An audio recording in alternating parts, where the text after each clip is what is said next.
नमस्कार पैलवान. नमस्कार. तुमचं ग्रेट महाराष्ट्र चॅनलमध्ये स्वागत. तुमचा एकदा इथला पत्ता आणि ॲड्रेस सांगा.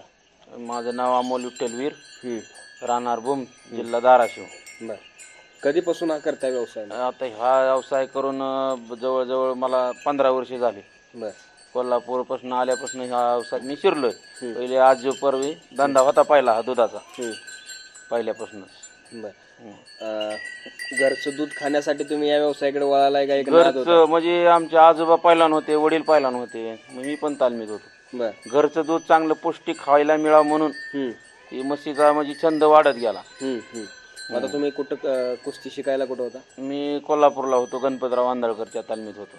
बरं बरं. तिथं पण कोल्हापुरात पण म्हशी? आम्ही दूध कट्ट्यावर म्हशीचं साधं दूध प्यायला जायचो.